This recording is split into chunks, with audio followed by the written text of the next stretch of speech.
Good day, everyone. I am Irish Magbuban, together with my co-researchers Maria Almiji Makatiog and Saiki Ansi Tagalog.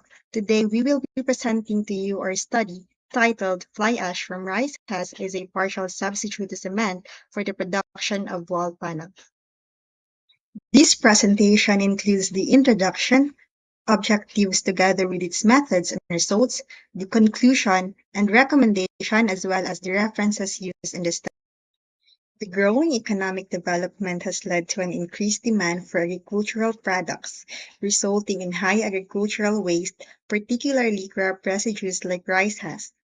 The immense quantity of fly ash from rice husk poses disposal challenges for factories. It is crucial to study ways to maximize the potential of fly ash, minimizing its environmental impact and enabling a safe environment to neighboring areas. In addition to waste management challenges, there has been a significant shift in people's lives due to the digital world. Remote work has become commonplace. One critical factor in the remote workplace is mitigating background noise. This study aimed to evaluate fly ash from rice husk in varying percentages as a partial substitute to cement for the production of wall panels, investigating its flexural strength and sound absorption to test its suitability as a construction material.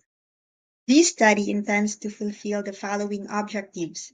First is to determine the significant difference of flexural strength of wall panels in varying levels of fly ash percentage at 0%, 10%, 20%, and 30% by weight of cement at 7, 14, 21, and 28 days of curing.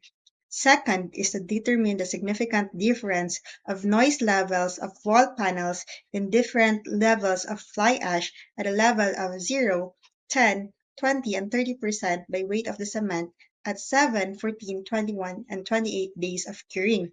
Lastly, is we need to evaluate the optimum percentage of fly ash to be substituted to cement through graphical representation. So let's move on to the first objective, which is to determine the significant difference of flexural strength of wall panels in varying levels of fly ash percentage at 0, 10, 20, and 30% by weight of the cement at 7, 14, 21, and 28 days of curing.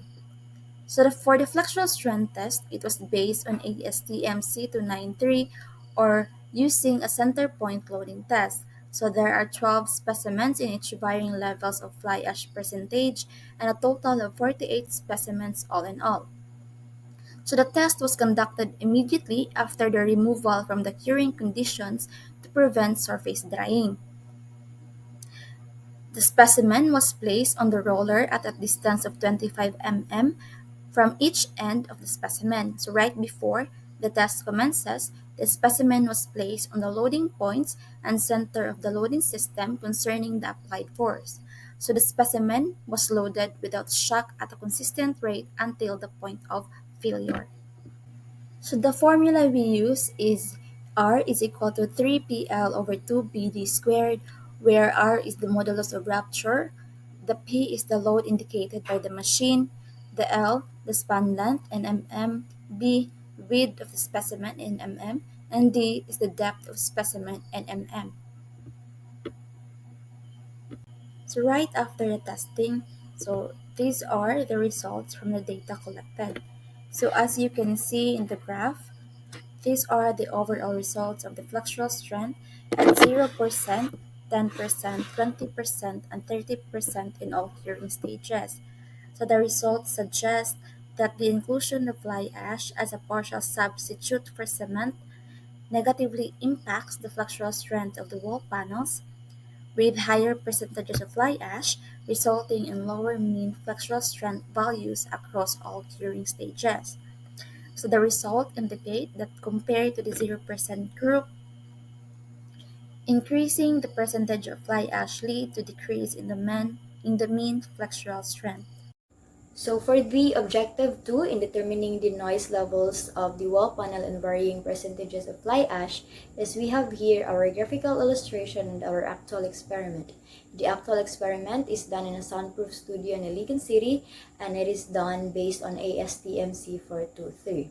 So in determining the noise levels is we utilize the wooden box, which has a dimension of 310 by 310 by 310 mm, and a sound level meter placed inside a wooden box, and our wall panel that has a dimension of 300 by 300 by 40 mm, and our frequency generator, which has a constant frequency of 500 hertz placed in a fixed distance of 50 centimeter from the wooden box.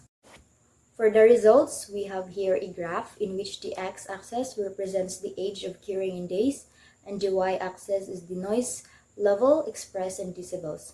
So based on these results, the mean noise levels increases as the curing duration increases. And across the curing durations, the 10% got the highest mean noise levels, while the 20% got the lowest mean noise level.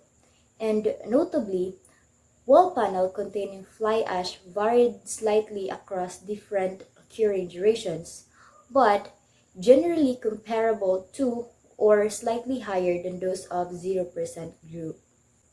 And for the result of the significant difference is we have an F value of 71.54 and a P value of 0.0001. So with this result, it indicates that the inclusion of fly ash at different percentages significantly influences the noise levels of the wall panels. And the post hoc test reveals that the noise levels significantly vary over time during the curing process.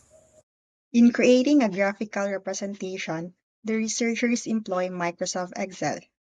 The process involves gathering data on flexural strength and noise level and was organized using scatter graph. As you can see in the illustration, the x-axis represents the flexural strength across all curing stages, and the y-axis indicates noise level across the curing durations. It can be observed the overlaying between the flexural strength and noise level at 20% fly ash substitution. From the graphical representation of flexural strength and noise level, the optimum percentage of fly ash substitution appears to be around 20%. At this level, the flexural strength is 3.68 megapascal, which provides a satisfactory balance with a noise level of 68.17 decibel. So for the conclusion, this study finds that fly ash from rice husk can be effectively substituted for cement in the production of wall panels. It also shows that the 10% shows higher flexural strength throughout the curing stages than 20% and 30%. Also, the wall panels containing fly ash exhibited higher noise levels than those of 0%. It also concluded that the findings point to 20% as the optimal to maintain noise reduction, as a higher percentage is unsuitable for noise reduction.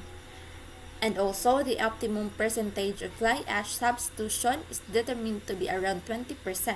At this level, the flexural strength is 3.68 MPa, which provides a satisfactory balance with a noise level of 68.17 decibel.